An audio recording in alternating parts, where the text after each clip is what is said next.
에스더는 페르시아 제국의 왕후였던, 성경에는 바사라고 기록되어 있는데 에스더의 이야기가 기록된 책입니다.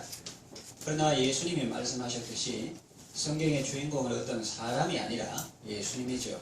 에스더서의 주인공은 에스더도 아니고 모르드게도 아닙니다. 그들을 통해 역사하시는 하나님입니다. 에스더서에는 하나님이라는 단어가 한 번도 나오지 않습니다. 그러나 하나님의 놀라운 승리가 기록되어 있습니다. 하나님께서 유다인들의 슬픔이 변하여 기쁨이 되게 하시고 애통하는 날이 변하여 길한 날이 되게 하셨습니다. 그 과정에서 하나님께 쓰임받은 사람이 있습니다. 바로 에스더입니다. 그가 금식하며 기도하고 하나님의 긍휼을 구했을 때 하나님께서 유대 민족을 구원해 주셨습니다. 자, 그렇다면 에스더의 기도는 어떤 기도였습니까? 살펴보면서 함께 은혜를 받겠습니다. 첫째로 에스더의 기도는 위기 앞에서 드린 기도였습니다. 에스더서에서 나오는 유다인들은 그들의 본토에 살고 있는 것이 아닙니다. 고국을 떠난 먼 타국에서 살고 있습니다. 우리 민족이 일제강점기 때 얼마나 많은 어려움을 겪었습니까? 유다인들은 지금 고향까지 떠나 있는 상태입니다. 마치 우리 민족으로 말하면 저 간도 지방이나 러시아의 연해주 지방에 살고 있는 그것과 같은 그런 형편입니다. 그런 그들에게 위기가 찾아왔습니다. 위기의 발단은 총리가 된 하만이라는 사람 때문입니다. 그는 아각 사람 함므다다의 아들로 소개되고 있습니다. 아말렉 자손이죠.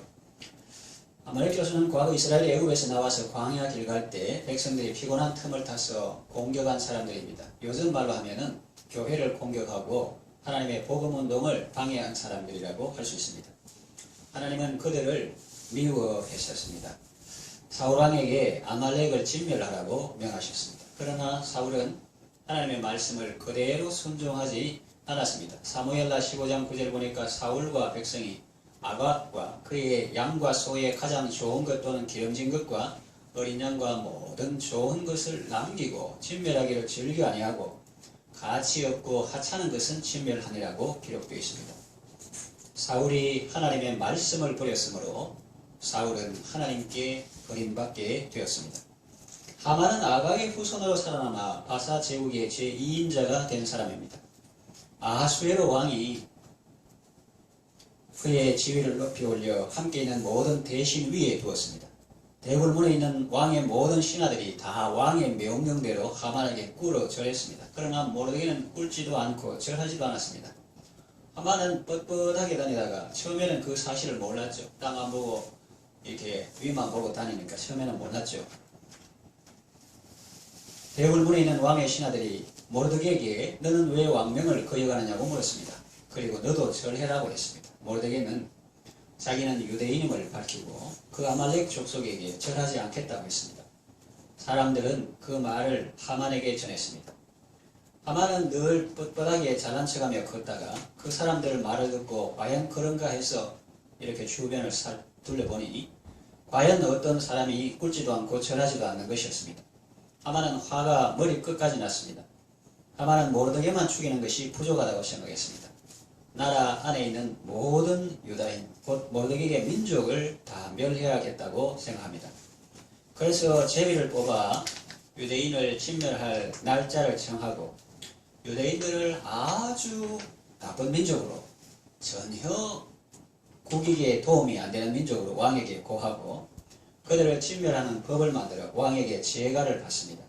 첫째 달에 제비를 뽑았는데 D-Day는 12째 달 13일입니다. 요즘 우리말로 하면 1월 달에 제비를 뽑아 날짜를 정했는데 그 D-Day가 연말 12월 13일이다 하는 것입니다. 왕의 이름으로 전국에 조서를 보냈는데 방언도 많고 나라도 많고 인도에서부터 구스까지 127도를 다스리니까 얼마나 그 제국의 영토가 넓어요. 왕의 이름으로 전국에 조서를 보냈는데 그 내용은 다가오는 12월 13일 하루 동안에 모든 유다인들을 젊은이, 늙은이, 어린이, 여인들을 막론하고 죽이고 도륙하고 진멸하고 그 재산을 다 탈취하라는 것입니다. 이것이 바로 당시의 유다인들에게 닥친 위기였습니다. 한 사람이 죽는 것이 아닙니다. 한 민족이 몰살당하는 것입니다. 그 넓은 제국 안에 사는 유다인 모두가 다 죽임당하는 것입니다. 이 기막힌 현실 앞에서 모르게는 옷을 찢고 굵은 베옷을 입고 죄를 뒤집어쓰고 성중에 나가서 대성통곡하며 대궐 문 앞까지 이르렀습니다. 조서를 받아본 지방의 유대인들도 더 산골짜기 방방 걷고 멀리 있는 그런 유다인들도 조서를 받아보고는 크게 애통하여 금식하며 울며 부르짖고 많은 사람들이 베옷을 입고 재에 누웠습니다. 이런 상황에서 왕후 에스더는 양부 모르드게의 부탁을 받습니다. 왕에게 나아가서 촌수로 말하면 본래는 삼촌의 딸이니까 사촌 오빠인데, 그런데 어릴 때 조실 부모했기 때문에 딸처럼 양육했다. 또 원문을 참고하면 입양했다. 이렇게 볼 수가 있습니다. 그래서 양부 모르드게의 부탁을 받고 왕에게 나가서 그 앞에서 민족을 위하여 간절히 구하라, 이런 부탁을 받습니다. 에스더는 왕에게 나아가기 전에 먼저 모르드게에게 기도를 부탁합니다. 그리고 자기도 시녀들과 더불어 금식하며 기도합니다. 이처럼 에스더의 기도는 위기 앞에서 드려진 기도입니다. 물론 에스더는 평상시에도 기도했을 것입니다. 그러나 비상시에는 특별한 기도가 필요한 것입니다. 그래서 다른 사람들에게 기도를 부탁하고 자기도 시녀들과 함께 금식하며 기도한 것입니다. 여러분은 지금 어떤 상황 가운데 있습니까? 많은 사람들이 지금은 위기 상황이라고 말합니다. 위기 상황인데도 위기인 줄 알지 못하면 그것이야말로 위기입니다. 왕궁 속에 있던 에스더는 처음에는 사정을 몰랐으나 모르드게를 통해서 사정을 알게 되고 기도하게 됩니다. 우리의 시름은 혈과 육에 대한 것이 아닙니다. 정사와 권세와 이 어두움의 세상 주관자들과 하늘에 있는 악의 영들에게 대한 것입니다. 오늘날 세상은 교회를 죽이려 하고 있습니다. 성도의 믿음을 무너뜨리려 하고 있습니다. 동성애를 옹호합니다. 양성평등이 아닌 다양한 성을 인정하고 다 동등하게 대해 주자고 합니다. 낙태를 허용합니다. 세속적인 가치와 사고방식이 우리와 우리의 자녀들을 무차별적으로 공격하고 있습니다. 애굽왕 바로가 이스라엘 남자아이를 죽이라 했듯이, 또 출애굽할 때 아말렉이 피곤한 이스라엘을 틈타 뒤에서 공격했듯이, 또 하만이 유대인들을 침멸하려고 했듯이, 또 헤롯 왕이 아기 예수를 죽이려 했듯이 오늘날도 사탄 마귀는 하나님 나라 백성들을 죽이려고 혈안이 되어 있습니다. 우는 사자와 같이 두루다니며 삼킬 자를 찾고 있습니다. 코로나 때문에 많은 국민들이 조심하며 또 정부 당국에서는 모임을 제한하고 있습니다. 사탄은 이걸 기회로 성도들의 믿음을 떨어뜨리려고 노력하고 있습니다. 어떤 장로는 교회 안 나간 지 너무 오래되어서 주일도 모르고 지낸다고 합니다. 전염병 때문에 처음 몇 주는 그래도 집에서 유튜브를 시청했는데 그것도 온전한 예배로 드리지 못하고 설교만 듣다가 나중에는 그마저도 안 하게 되고 급기야는 자기 교회가 예배를 몇 시에 드리는지도 모르고 또 나아가 오늘이 주일인지도 모르게 되었다는 것입니다. 다행히 우리 교회는 하나님의 은혜로 한 사람도 감염자가 없게 주님이 돌보아 주시고, 또 비록 소수지만 예배하고 예배 지속하고 또 말씀 집중하고 기도에 힘쓰도록 하나님께서 은혜를 베풀어 주셨습니다. 사람들은 그렇게 쉽게 생각할 수 있습니다. 코로나 사라지면 문제 없을 것이다. 그러나 우리는 잘 생각합니다. 그것이 사라지면 과연 아무 문제도 없을까? 신앙생활에 아무 어려움도 없을까? 그런데 우리가 성경 읽으면서 이런 생각도 해볼 수 있습니다. 40년 동안 광야를 행할 때 옷이 옷이 떨어지지 않고 발이 부러뜨리지 않았다. 또 만나를 먹었다. 이럴 때 어떤 사람은 이렇게 물을 수 있습니다.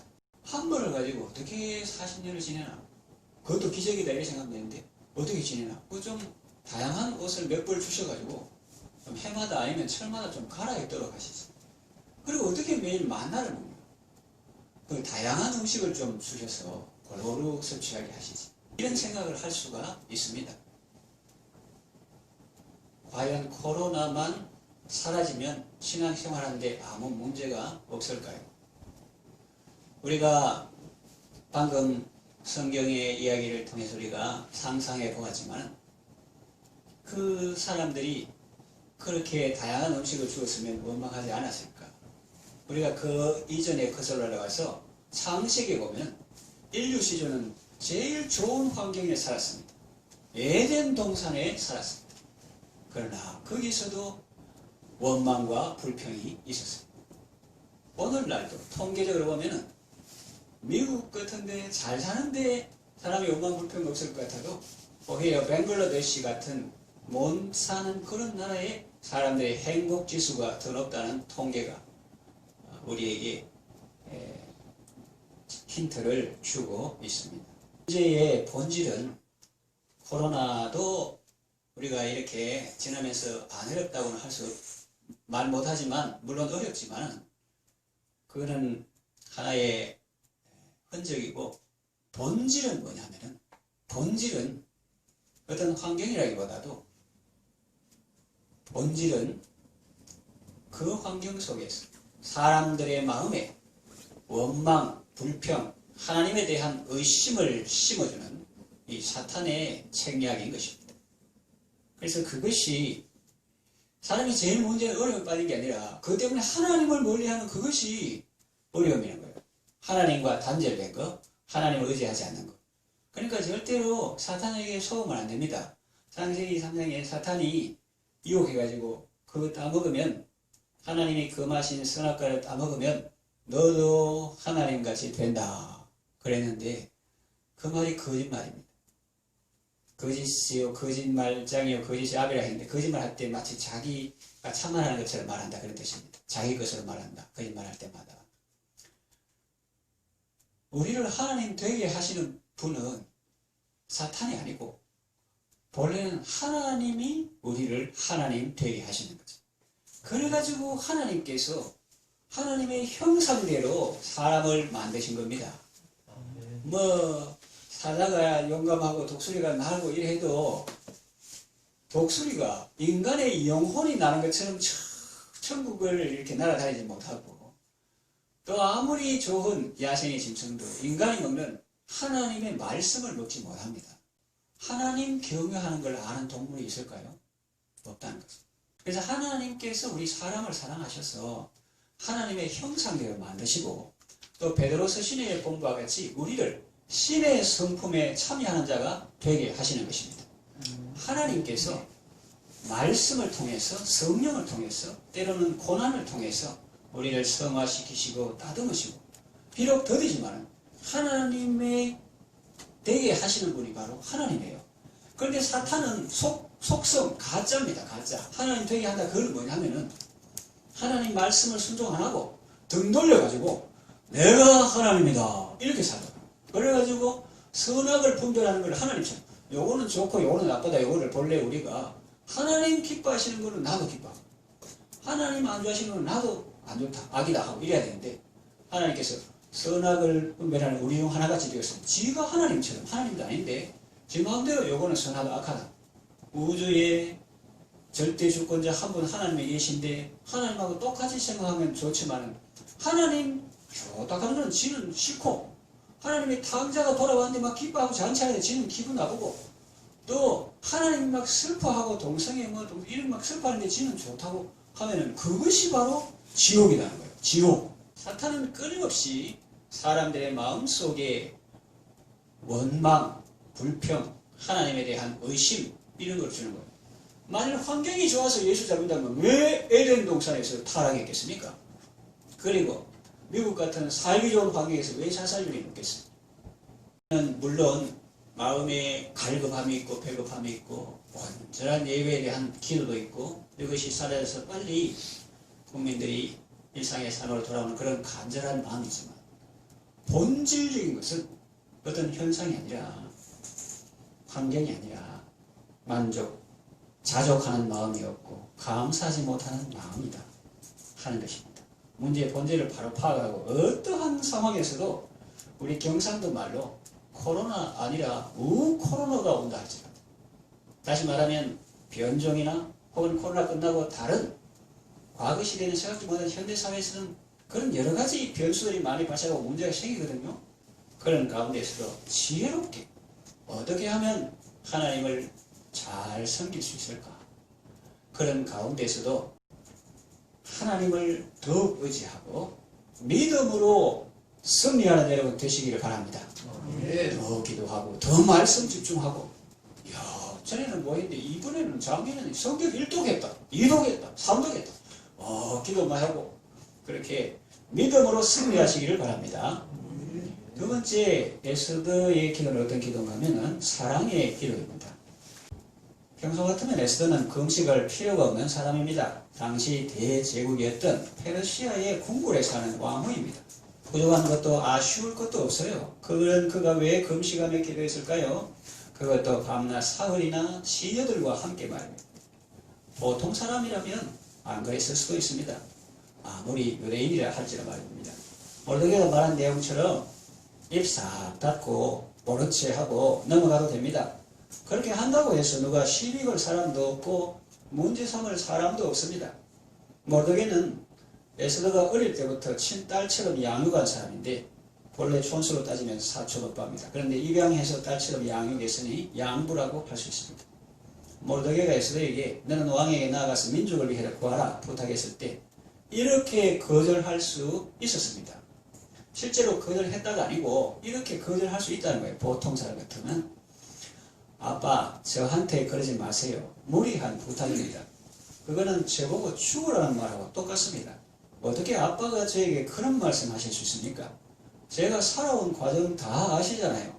일찍 부모 잃고 타향살이 고생 많이 하다가 이제 겨우 왕후가 되었는데 왕후는 뭐 대단한 줄 아십니까? 제 전임자 와서디 보세요. 왕명 거역했다고 당장 폐위되지 않았습니까? 지금까지 저를 잘 양육해 주셔서 감사합니다. 그러나 이제 저는 성인이 되었고 더구나 제국의 왕후가 되었습니다.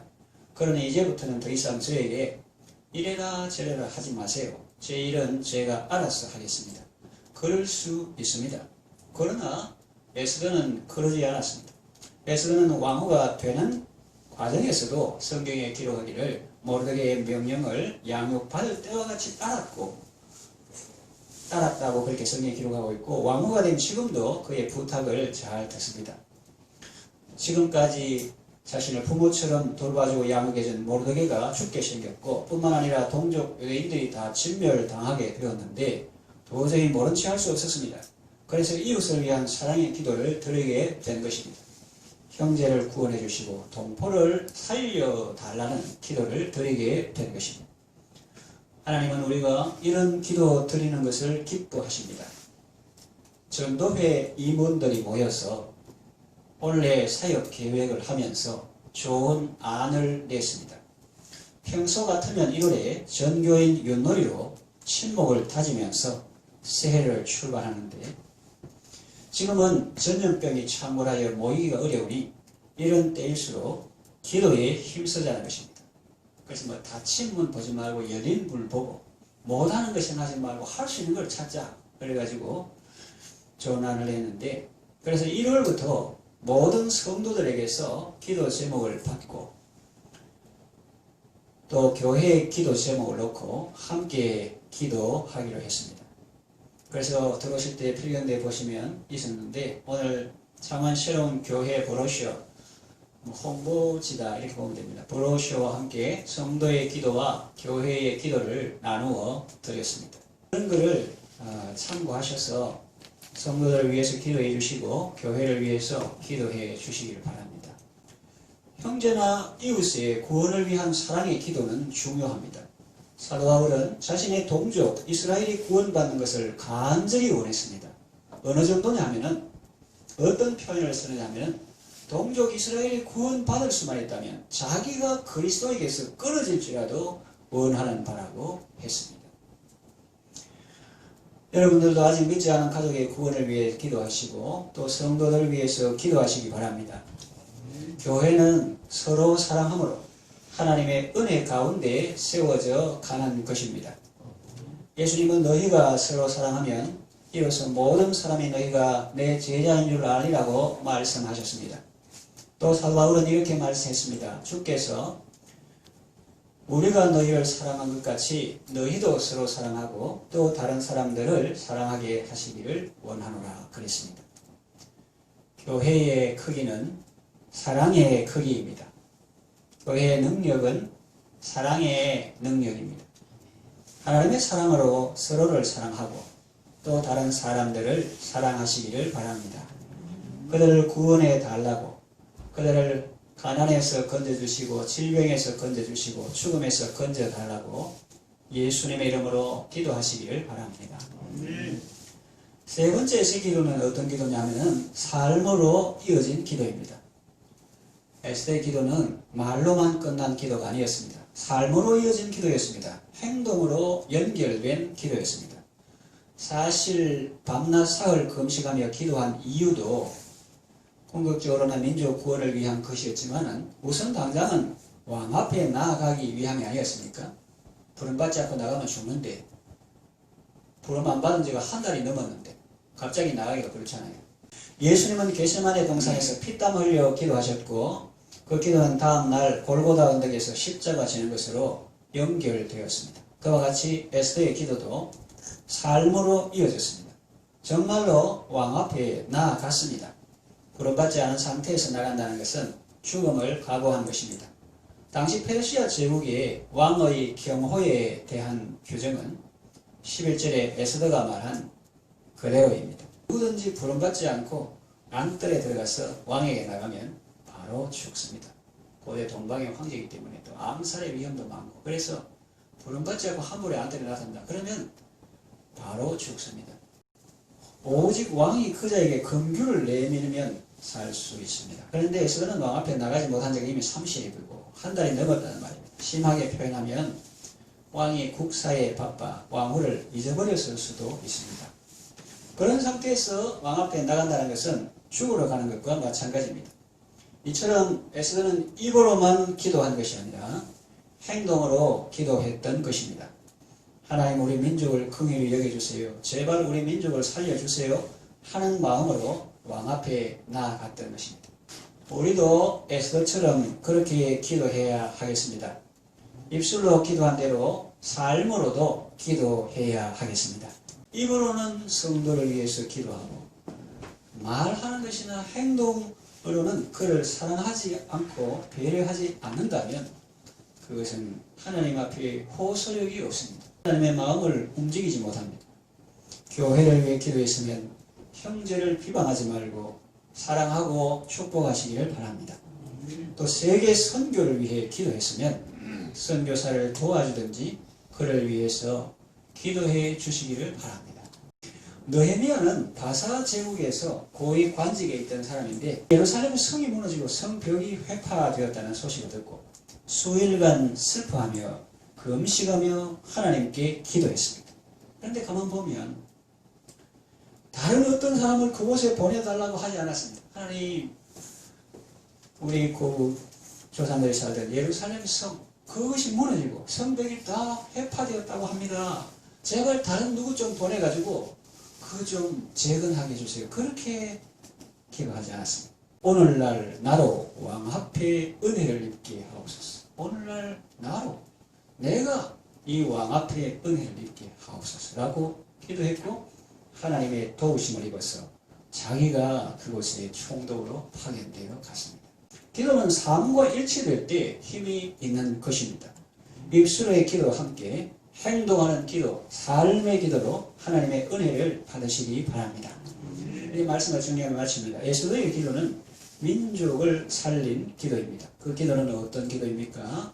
위기 앞에서 드린 기도입니다. 형제와 이웃을 내 몸처럼 사랑하는 기도입니다. 그리고 삶으로 이어진 기도입니다. 우리는 지금 위기 가운데 있습니다. 하나님을 믿는 성도에게는 위기도 기회가 될 수 있습니다. 에스더처럼 기도함으로 하나님의 긍휼히 여기심을 받고 하나님의 은혜를 받아서 영적 전쟁에서 승리하고 더 귀하게 쓰임받는 성도 다 되시기를 바랍니다.